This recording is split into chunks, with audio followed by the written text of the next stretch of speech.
mana ha akpakọrọ brain ha maybe ọ dịka business ọ dị coded nke na ịma notice ya o rubere 10 years or 5 years ọ ka ruru na 5 years zuru oke ndị mmadụ ji chọpụtara ndị ụka na-eri anyị mana ndị ọdịnala chọrọ ịmapụta nke ha were mapụtazie ya wee bịazie mebe ife ndị ara ọ bụ na ọmụnwa bụ Soludo mgbe ahụ o kwuchara okwu a ebidogo m arrest ya that moment because na ndị mmadụ mapụtalụ nkwube ekwucha mma akọwa ihe niile o doghị anya ka ị mara area nke m na-akọwa na area nke m na-clear ndị be anyị nụrụ gburugburu ndị be anyị nụrụ gburugburu ha eje buru nne edebere nwoke nwe ụlọ ịnụ gburugburu iburu ụzọ ruo ebe iji iburu ife jụọ kedu nke nwoke nwụ na imerie nne edebere nwoke nwe ụlọ na gbafere rie na ibute gbafere nwụọ ịbịa n'ihe ọ sị gbasalụ ndị ọdịnala ma ọ bụ ndị na-eme nke a eji eme nke a mee nke a anyị ekili afa nna nwanne these people ha na-afọtọ so many things ha na-emebi ihe rinne and na ejere ịba na ọdịnala ka ị malụkwa ihe bụ ebe ntị erizini with the man ọdịnala dịbara gboo ọ nwere ndị gbara ibe ha wụọ mgbe ndị ụka bịalụ ha mebiri ihe ndị ọdịnala rinne ụfọdụ kwetara na ha esobefa ndị na-ekwetara anọlụ ụfọdụ kwetara ọkalụ ụfọdụ ekwetara ụfọdụ bụ ndị kwetara na ọdịnala kwetakwa n'ụka nke pụtara na majority ji n'ụlọ ụka bụcha ndị ọdịnala dị ife afọ maka ị ga-eji amakọ na ndị ọdịnala bụ na eji ịgba afa n'ụtụtụ bụ nọmatịn onye Igbo kwesịrị ime onye Igbo bụ onye Igbo ịgba afa abụla abụ mana ije ebe anyị ji ịgba afa ịfụ na onye ụka alabaghị alaba ọgwụgwa gị nwanne na-abịakwa ebe a onye ya sị ka ebe jụrụ ese wee jebekwa irukwa na monument efu ebe ọ nọ confusion a bidoro na mgbu ụtụtụ re after ka bịara Christianity bịara na be anyị wee bịa gwa anyị rapụ nke a mebe nke a na ọya kacha mma ewee welu ụmụ onyinye dị iche iche dịka inye anyị paracetamol na-akwụsị isi ọwụwa kama anyị ga-aṅụgide dogoyaro paracetamol a bịa ọrụ anyị ọrụ anyị wesịra ndị a wetakwara onyinye dị iche iche oke ngwa ka anyị sobe kene ndị a n'ọdịkwa ka ukwu ha n'ọlụ maka ha na-enye ma gift nọ n'ime ya owere megide obi ndị be anyị bịa tọọ na ọ dịkwa ka nke ọma na dịkwara nke anyị na-emebu mgba ka anyị sobekwefa emekata n'ụzọ ka ejedebere mgbe eji wee were ụka aha ndị anyị nwabụ ndị Igbo ova n'aka ngwa kabazịa na anyị nwabụ ndị wetara ụka na-aba anyị eti nke anyị ka ịghọta ihe bụ isiokwu a anyị ebido ti nke anyị nwa ọ mgbe anyị ji wee tinye nke anyị ka anyị ji wee bido wee tibe ife a na-akpọ iji enye onyinye Project Sunday ị ga-enye nke ndị fancy ị ga-enye nke ndị nka ị ga-eme nkọtọ ka ya na adịsị anyị ebidogo ishu ego n'ime ya anyị wee bido chụba ego n'ime ya site n'ishu ego n'ime ya mekatazi were bezie na 10 minutes mgbe ahụ anyị edogokwa ọdịnala n'ụsọ anyị hapụgokwa ọdịnala anyị arụbina agụ na ntani mụrụ ụka adịgokwa by the side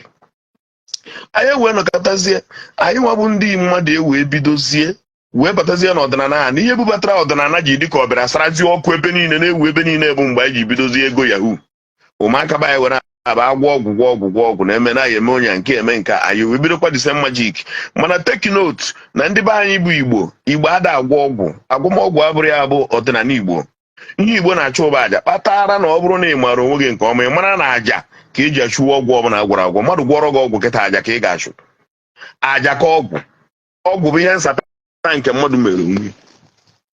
aja karịrị iji ịgwọ ọgwụ anụ ihe Igbo na-achụ ụba aja ya ka Chukwu nyere ụfa dịka gift na ije chụọ aja n'isi onye ọgbanje nwere onwe ije chụọ aja n'isi onye emere poison ịtụrụgodi ọgwụ ahụ ejiri mee ya poison ọnwụọ na ije chụọ aja na onye ihe ọ na-eme adị aga ịchụọ aja ndị ọgbọ na uke na ndị ichie apụọ n'ụzọ gị ụzọ ga-agaba na ọ bụrụ na ije chụọ aja maka ndụ gị agbanwee ndụ mmadụ site n'aka eji ụmụ iwu ma ife agbanwee ndụ a kama ndụ a ga n'iyi ka ọ baa uru achụ aja n'ime ya eji ịchụ aja afọ aja abụghị ihe a na-achụ kwa ụbọchị ma every minute ma na-akwụgharị den abịa na aja a na-achụ anwụrụ aja eji achụ maka ndụ nwa aja mmadụ na-achụ maka ogbochi ihe ga-eme n'ọdịnihu nwa aja nke obodo na onwe ha obodo na-agbakọ aka agbakọ ihe niile bụ ndị ọdịnala na-agbakọ aka chụọ aja ahụ maka ọdịmma obodo anọ n'ime ya oru ka ịchụ aja ahụ dị ụtọ na ọ bụ ọlụ ụmụazị be anyị ewee bido iji ịchụ ego online yahoo money site ụdụrụ ha abaziri ya ha bezie na-agba eje chụọ data aja ahụ bịa ore dịka agụ onye si wee dị ha ewesị oke ọ n'ebe a ka ọ baziri ha ewee bazie wee wetazie ọgwụ maka na o nwere onye ị ga-anara ego ya iyi ya eti ihe ọgwụ n'ọnụ ụtọ na ire ụtọ ha wee bazie n'ịgwọ ọgwụ a from there ha na-ejizi eme ụfọdụ ndị okenye dibịa na-emeri ya mmadụ ma ha ama na nwata ahụ ga-eji ya wee jee kpaba agwa ọjọọ kama na o meri ya na nwata asịrị ya na-achọ ka ya proteti onwe na ndị iro na-achụ ya. Okenye nọ na Shiran erebịa meri ya protection na ndị iro na-achụ ya o were ya jee ori. Okenye ahụ n'ebe ahụ emeri ya protection nọsọ na ndị iro na-achụ ya o were ya jee chụba akpa mmadụ. Okenye ahụ amakwa ihe a na-ekwu okwu ya. At a time ụmụ okorobịa sị na dibịa na ọmafa na na-aṅa ntị nke ọma na dibịa na ọma ha na dibịa na ọmafa egwuregwu speed wee mapụtazi wee fụsịkwa ya na nke a dịzikwa ka ọ na-aga aga. Onye na-abụ okenye na-aba eje chụọrọ ya aja o je chụọrọ mmadụ aja bịa ree onye chigata bịa weta ọkụkọ Igbo na mkpụrụ ọjị na bọtụrụ ka nye nwoke mmadụ oke na-agwụ ya tọsa ya na-agwụ ya ụdanwa gboro nwa onwe ya ọkụ ebe a were esi eji mmiri ọkụ ndị ya na ya nọ na-agwụ ebe ahụ erie ọnụ ruru onwe ya nwekwa ihe ọma.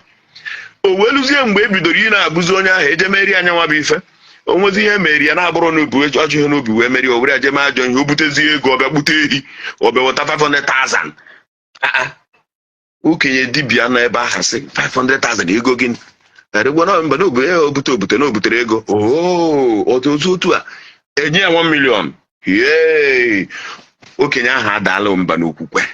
o were bidozie chọbazi ike ọzọ ga-adị n'ike ahụ ọ hapụrụ nke ahụ ya na obodo si elekọtaba anya ọ rapụghị ya o were ji butebezi agwụ ndị ọzọ na-adị ya o ji butebezi agwụ ndị ọzọ ebe a ka emekọtara ụmụ okorobịa wee sị ọ dịzikwa ka nke a na-ewu ụmụ okorobịa wee na-ada onye pụọ sị ọma m ọga onye ọbụla bụkwa dibịa Sofia Igbo onye Igbo Sofia chi gị kiri gị ịbụkwa dibịa onwe gị maka na ịlakpu ụra n'abalị chi gị nwere ihe ọ ya agwa gị o ga-enwe ihe agụgụ ya agwa gị ivi na efuru gị n'ụzọ ya gbanwuru gị afa gwa gị okwu nna lekwa ihe afọ for you. Ụmụ okorobịa be anyị were bịazie bazie n'ihe gbasasiere eze nwaanyị a o mere mgbe m gbalụfa nke aka na-ekwu nke ụmụ nwoke ewu ebidozi onye ọbụla agwa gị ya na-eme nka ya na-eme nka ya na-eme nka epụtazie na soshal midia ihe kwesịrị ịbụ ihe nzuzo. O mere mgbe m kwuru okwu a nsị na ndị be anyị egosichaa n'ike niile ndị Igbo nwelu nga ha na-achọ ka ha nwee ego ha eje na every power Igbo nwere bụ secret bụ na o nwere ka ihe siri mee onye Igbo mee ihe dị otu ihe dị otu eme. Ndị Igbo egosichaa na ihe ndị a niile na social media shows that there is no power. Now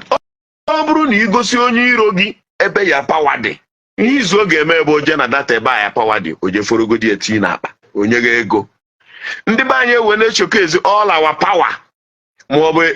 eje bute nka ebute nka. O nwere mgbe m gbalụfa na arụsị niile unu na-ebute dekwa na eti ya na Google ebe ụmụ unu ga-abịa nwụọ ụmụ gị enwe ike achị inye arụsị ahụ nne ọgọgụlọ ya nke ebutere n'Enugu Ezike kedu ihe ọ na-eri nke ebutere na Nkalagụ kedu ihe ọ na-eri nke ebutere n'ihi ala kedu ihe ọ na-eri nwa gị je gụgụlọ ya ka ọ fụkwa ihe ọ na-eri maka na ọ bụrụ mbute ebe isiokwu na mbuna is the problem. The thing abịa debazie na intimidation the thing adịbazie ọ na-abụzi onye agwọ ori o were ejibekwuo ori ya kpatara na iwu ọchịa ndị ori niile onye ọbụla nwudiri fụ ihe oke n'onu fụ ihe ọnya n'ukwu fụ ihe ọnya ka ọsọ mmadụ nyere ya o jezitozi ori ahụ o wetara ya ego ewetagharị ya ego ọsị akpọba ndị ọzọ o were butezie na everywhere abụrụzie dibịa ọga nwanna ọ nwere agbụrụ dibịa na ama dibịa is not made for every agbụrụ mana ihe mere gị iji wee bụrụ dibịa n'isi nke onwe gị bụ na omego mkpara akwụkwọ nke ịma na mmagbu oge n'ụkwụ mgbe dị n'ụmụazị o mere akwụkwọ nke ya bụ mmagbu oge n'ụkwụ mgbe dị n'ụmụazị iweta akwụkwọ ahụ mazụọ ya that green leaf ọ na-akwụsị bleeding mazụọ ya itee ya ebe afọ and na-abịa na dibịa na-enwere dibịa mgbọrọgwụ nwee nke mkpa akwụkwọ. Dibịa ndị a niile ọrụ ha dịsi iche iche ọ bụrụ dibịa ọnụ bụla na-eje eme gwọkọ no ihe Igbo nwere obu dibịa mgbọrọgwụ na nke mkpa akwụkwọ. Nke mgbọrọgwụ ahụ bụ nke a ga-enye gị ṅụọ aṅụ nke mkpa akwụkwọ bụ nke a ga-enye gị sie eji azọ ndụ. Dibịa na-aba abụ ndụ ka a na-azụ bifo ewure bịazie wee nwezie dibịa nke obute ebute wee bụrụzie ebe eji eweta the different power. So many of them jiri anọ isi ya na court wee na-agba ebubatazi agba gị ga-eme this and that ime nke ome nke ibutere anyị ego this and again. Amụrụ ife mgbalụfa nsịfa na right unu na-eri ọdị unu ka right unu na-eri na ndị ụka erie na many years nobody knows. Codedly, respectfully, happily a na-eri gị nogono a na-eri gị na smile dị happy continue coming there that was why o ji bụrụ na ị nwere ike ịbịa n'ụlọ ụka a ga-etichasigide gị ego iji na-akpa agwụ ịpụzie kama ị ga-ebere afọ anụ na ara anụ na ire anụ ị ga-eji esiri ụmụ gị nri ema na-ejibezi ice fish because na inyego onyinye more than what you expected. Ihe ndị a niile bụ the same pattern. Mana lee ihe nke a ji wee pụọ ogbo iche bụ na ha jizi ya wee na-tekizi over everywhere. Ịpụtazie onye dibịa na ezigbo dibịa na-enwe signboard nọ ndị ọgwọrọ ọya na-abụ signboard ya. A very good dibia doesn't have signboard. Onye ọgwọrọ ọya ga-agwa onye ọzọ na onye gwọrọ ya. And ezigbo dibia na onwe ya doesn't have much money because na agwọ ọbụla na-agwọ mmadụ ọrịa ma ọzọ mmadụ ndụ doesn't demand so much thing. Ihe onye dịkọbara bụ ihe a ga-emere gị ndụ ga-adị. Ihe iwetara ya bụ gifts. Erebe convert bazie ya mebi ọhịọbazie ịnọkọta na be unu ebe ifu na one room nọ na be unu nwanne gị nwoke nọkọta ọsị gị na dibịa na ọma ya. Oru ka emebere ọ gaba na saịdị nke ụmụ nwoke a na-ebugharị ego na-agha ego na social media na-ekweli ego enu dibịa maka ihe bụ dibịa na-ekweli ego enu na-agha ego na-ebugharị ego na-eme so much money from who? Dibịa. Ụmụ nwaanyị eweela anya wee sị asị ndị Igbo na ịmanụ o dibịa na-ewu ọ dịkwa nke a na-ewu nwaanyị ewere gwana gị na ya bụ eze nwaanyị ihe na-aghọta Igbo m na-asụ nwaanyị abịazie gwa gị ọ dịzikwa ka ụmụ nwoke jizi dibịa eri oke kama ọ ya sị na ya bụ dibịa nke ya aga ụmụ nwaanyị ahaghị ya nna abụzikwa m eze nwaanyị o na ntị nwunye big man anaghị abụ eze nwaanyị amaolu ntụ a nwunye nọ na-anakọta nwunye nakọta sị na eze nwaanyị na-akpọọla ya ọ nwoke na-abụ nwoke gbakọta mbọ mgbe nwaanyị bido gbaba n'ilo mgbe nwaanyị bido gaghị eribe mgbe nwaanyị bido ledaba nwoke anya ọ kọmplen ba na ya bụrụ eze nwaanyị ọ gbara ha anụ nkwụ kee n'isi o riela di ya jezi ime ka ọ baa mba nọ n'ọsị anọkwa nwayọ ma ihe ya jikwa agwa ya ndị mụ na ya yi nwaanyị na gị na dapịpụl a yịrọ mgbe m bịara ịlụ gị ka mara ma ya achọkwa gị mgbe a ma ọ bụ ịnọkọta nwunye Obi Kuba na-apụta sị na nwunye ya bụ eze nwaanyị ma ọ bụ ndị big men na-apụta ma ndị gọvanọ ọsọ anyị maka nwunye ya pụta isi ọkwụkwọsị ihe n'isi ya bụzi eze nwaanyị ndị ebe kwanụ. It's when the man became weak in spirit. By then that woman agaba spiritual movement because no na spiritual movement then the spiritual movement bezie weak that man or the down then ọ gbabakwuo na n'iro in add ọ bezie affect business the man now began weak because no dị go weak ndị ya na-eme ihe eze nwaanyị ihe dibịa ahụ bido na-ebu izi ego maka ha arabago ya dịtọ na ha na-ara ya ha na-enye ya ego na-enwetazi karịa ihe nwoke na nwoke ebidozi igbu ọkụkọ ọ ya bụ nwoke resi egbu ọkụkọ ngacha na o nwere ebe ọma nwoke ya ọma na ọ bụ eze nwaanyị ọ na-eme dị ọgaranya ọma mmenwu ya nwere the power because no digo nwoke adịgo weak in spirit erizie that man asị gị na ya bụrụ na eze nwaanyị ọ bụrụ na eze then eze nwaanyị ya wee bụrụzie were amasị everybody ụmụ nwaanyị niile bụzi eze nwaanyị onye gbaba achawo dị ha na weak ọlandị ya na eze nwaanyị achọrọ m ịkọjọ mmadụ mana ihe na-ekwu bụ the truth onye gbaba achawo dịba weak ọ sị ya bụrụ eze nwaanyị onye ụdị ya ha adịrọ dị na lileji ya atọọlụ ka m gwa gị ife ha na-akpọ eze nwaanyị na odosi nsị ya nwere ndị ọ na-adị na agbụrụ fa inodi ndị eze ya na-akpọ ha bụ ụmụ nwaanyị omemma ka a na-akpọ ha na be anyị asịra nwaanyị ụmụ nwaanyị owu mmiri and ifu nwaanyị a na-akpọ nwaanyị owu mmiri ị ga-ama ya even di ya ga-ama ụmụ ya ga-ama and a ga-ama ịkpụkwa okwu banyere the woman agbaga na mama ya bụkwa onye owu mmiri kwa efu ebe o si wee bata ya n'aka ha na-eyibe red and white o nwere days ha ji eyi red nwee days ha ji eyi white iro ha na-amụba incense na obifa ebe ha na-anọ ụmụ nwaanyị ndị a bụ ndị ama ama n'obodo ha na-eji ike apụta mgbe ọbụla ha gabara n'ụzọ ha na-ayọ obere mgbelemgba mgbụrụgba ha na-eme tengem asị na nwaanyị a ọ dịka mmachi ugo ha na-aga ọ dịka nwaanyị owu mmiri ịpụtakwa ike na ya ị gaferekwa and ịpụtakwa fụ ya ise ya o a na-ezekwa fa ma fapụta isha alụfa fa gaa isha alụfa na ewe na-akatazi oru mgbe ụmụ nwoke bidoro ime ka amata na ndị dibịa na-enwesi ego na-arụ ụlọ elu na-arụ họteelụ na-aghali ego elu ụmụ nwoke na nwaanyị nwe ụwa ụmụ nwaanyị asị ọ nke a na-ewuzi ha amaba n'ime ya na for me to come to ihe Soludo bịara kwuo ka m na-achọ ịgwa gị anụ m ndị na-enye kọmentị ebe a na-asị ya mesị ihe ndị ọzọ ọ gaghị monster somewhere ọ bụrụ na ndị unu si ekwu na sanitize ya na church na ha sanitize ya ndị church this and that my brother the truth is this ọ bụrụ na ị lere ihe ahụ Soludo kọwalụ maka esi ide the article maka agụgụ m ya memekwa video about it too. Ịfụ na ebe o delu maka ndị ụka ahụ